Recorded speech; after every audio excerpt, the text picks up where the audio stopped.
그럼 다음 이슈로 넘어가겠습니다. 두 번째 이슈입니다. 근로자녀장려금 추석 전에 받으세요. 근로장려금과 자녀장려금 한 번쯤 들어보셨을 텐데요. 정부가 일은 하는데 이 소득이 적은 가구에 지원하는 자금을 뜻합니다. 예년에는 이 9월 말쯤에 이 돈이 지급이 됐었는데 올해는 추석 전에 지급이 된다고 합니다.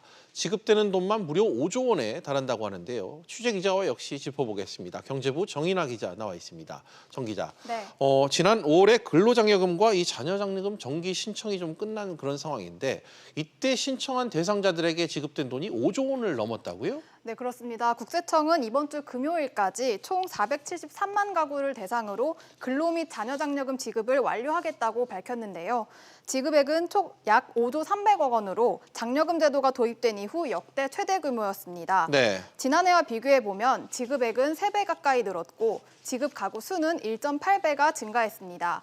당초 5월에 신청 마감한 장려금은 이달 말까지 지급될 예정이었는데요.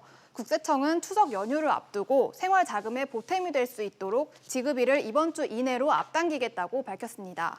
그렇군요. 정 기자. 그 장려금 지급 규모가 이렇게 늘어난 배경 어떻게 지금 분석이 됩니까? 네, 장려금 신청 요건이 완화되고 또 지급액은 늘어났기 때문입니다.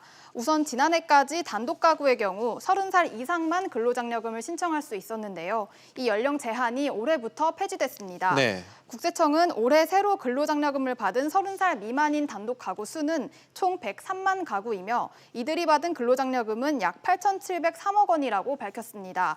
이 밖에도 근로장려금 소득 요건 등 신청 요건의 범위가 확대되고 최대 지급액 기준도 늘면서 근로장려금 지급액이 증가했습니다.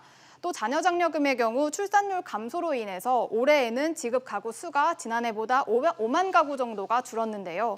대신 최대 지급액이 자녀 한 명당 기존에는 50만 원에서 70만 원으로 늘어나면서 전체 지급액은 1년 전보다 1.5배 정도가 늘었습니다. 예. 여기에 국세청은 제도 내용을 잘 몰랐기 때문에 그동안 신청을 하지 못했던 대상자들을 찾아서 433억 원을 추가로 지급했다고 덧붙였습니다. 그렇군요. 그런데 혹시 이 요건이 되는데 좀 신청을 못 하신 분들, 그러니까 5월 달을 놓치신 분들에게 또 따로 지급할 수 있는 길이 있다고요? 네, 국세청은 12월 2일까지 국세청 홈페이지나 ARS 전화를 통해 신청할 수 있다고 밝혔습니다.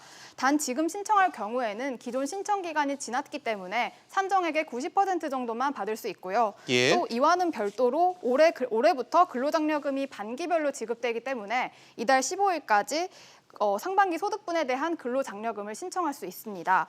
자녀장려금은 반기 신청이 불가능하고요. 또 본인에게 해당되는 장려금 지급 내용과 심사 결과 등은 국세청이 운영하는 장려금 전용 콜센터를 통해 확인하실 수 있습니다. 네, 정 기자 잘 들었습니다.